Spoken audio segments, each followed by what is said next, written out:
What's going on, fellas? It's Devin. More free throw shooting as the background footage for this one, but you'll notice I'm in a different gym. I'm actually at UNC Asheville in the Student Rec Center around 7:45 on a Tuesday night. Now, you might be asking why I'm at the UNCA Rec when I'm already a member of another gym, and it's because from 6:30 to 7:30, I was volunteering with the Buncombe County Special Olympics. I'm basically an assistant basketball coach for the Buncombe County Bulldogs. It's a great group of guys from top to bottom, and this first footage was from our first practice of the new year, right after. We've had two practices since I've joined, and we just had our first game day.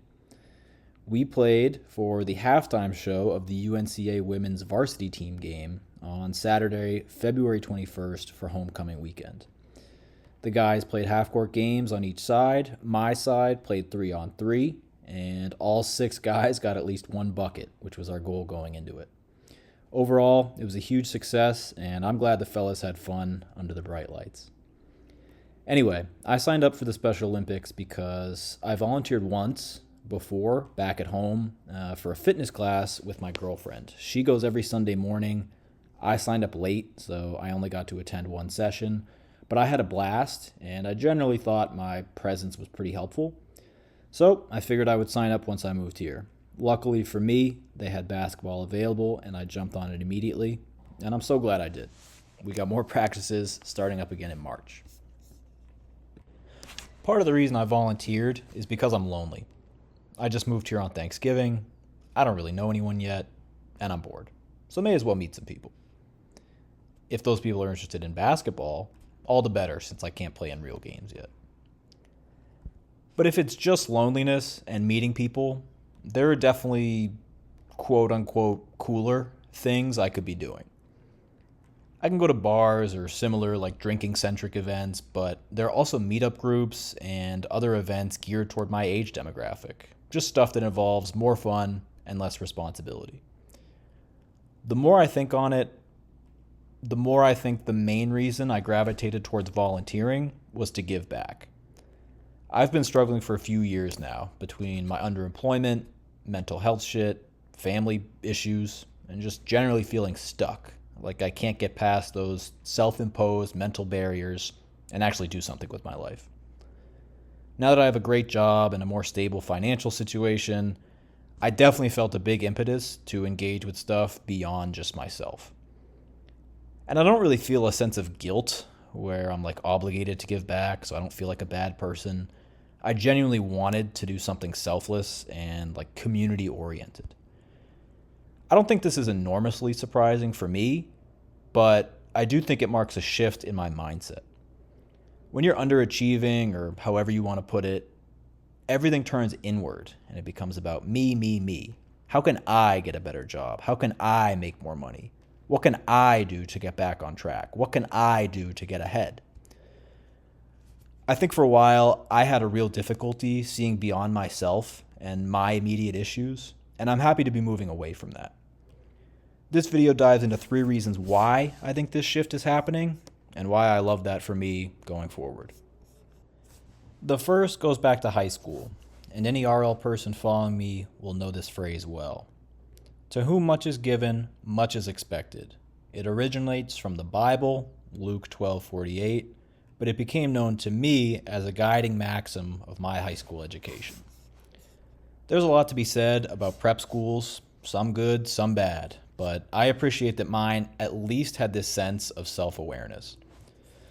Going to a school like RL 100% changed the trajectory of my life. It introduced me to a new world of academic rigor and elite society.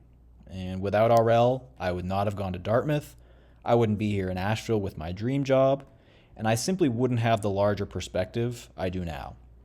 RL opened my eyes to a world of abundance and possibility that I otherwise could not possibly have known. And I'm truly blessed to have that opportunity. You can argue that I have talent or intelligence or work ethic or whatever, but the older I get, the more I realize that lots of people have those traits and more in spades, but they just never get the opportunity. I did, and because of that, I have a duty and an obligation to give back and work toward the betterment of society. I feel like there are countless cases of powerful, privileged people taking advantage of their positions by abusing their status, manipulating situations to their advantage, and just abdicating all accountability. History bears this out all the time, and it's basically the entire situation with a certain group of people on a certain island. To me, what those people fail to understand is that their privilege and elitism does not allow them to forego basic decency and gratitude. It actually demands it from them exponentially more. I like to think that they'll get their karmic retribution, but regardless, I'm going to live my life in accordance with these ideals to the best of my ability. Much has been given to me, and I expect much from myself to leave the world a better place than I found it. The second reason is a popular idiom. Don't talk about it, be about it. I can't find its origin, but it's been endlessly quoted in sports, music, and film, and it emphasizes taking action over making empty promises. I think many people, especially me, think about the phrase taking action, and their brain goes right to grand gestures and earth-shattering behavior that changes the world in one day. But ultimately, the purest indicator of being about it requires showing up every day. Instead of looking at our biggest moments, it's really the daily practices, small habits, and default behaviors that define our character. Further, I think actions define our belief systems. If you truly believe in something, you will act on it in the face of the discomfort and inconvenience that comes with that territory. I personally am a left-leaning person. I believe everyone has value, we must treat all people with kindness and respect, that inclusivity and diversity is a strength, all that typical lefty shit. All that said, I frequently choose convenience and comfort over those ideals. Hedonism can grip anyone, but when you consistently make the easy decision under the guise of protecting your peace or avoiding negative energy, it seems hypocritical to then speak on any morality or principles. The difficulty and discomfort that comes with living righteously is a classic inconvenient truth, but a truth nonetheless. Going to these practices for the Special Olympics takes up my entire evening. Of course, giving away the opportunity to do something else, something more quote-unquote fun, or just something more self-serving. But giving these guys an opportunity to play basketball and socialize and enjoy themselves is better for more people than just myself, and I'm happy to contribute. Perhaps even a deeper truth about this whole situation is that I love going to the Special Olympics. I get to be on a basketball court, the other coaches are all cool to hang with, and the athletes are fun to be around. So while it's vaguely inconvenient to get to, I'm having a good time. A much more difficult conversation centers around the homeless shelter. I volunteered at a nearby shelter on a Saturday from about 12:30 to 5 p.m. It's another solid way to give back to people in need. I didn't take many photos or videos just out of respect for the space and the people there, but I'll flash a few small snippets in the background now. Many of the people at this place just happened on bad life circumstances, and sometimes you hear their stories and it's hard to think that they really ever had a chance to be anything other than homeless. I think with my background, the least I can do is give them some of my time to help out. But the uncomfortable truth for me is that I went to that place on January 31st and I have not been back. And the main reason is because it's inconvenient. With no basketball court and positive energy, suddenly I'm much less inclined to go out of my way to go volunteer. As I'm writing this, it's Sunday, February 22nd, and I could easily have gone today for some time, but I didn't. In the spirit of accountability that this channel is built upon, it's imperative I go on Tuesday because I want to be about it, not just talk about it. And that takes some inconvenience and some selflessness to truly embody. The last maxim is one that everyone knows, and it often comes up in urbanist circles with people who want to drastically change the American landscape away from auto-centric parking lots to walkable cities with more housing and transit options. If you want a village, you have to be a villager. Much like don't talk about it, be about it, being the villager is much easier said than done. It takes serious work. On Friday, February 13th, I woke up at like 5:50 a.m. to volunteer for International Bike to Work Day. And if you know me, you know I'm not getting up at 5:50 a.m.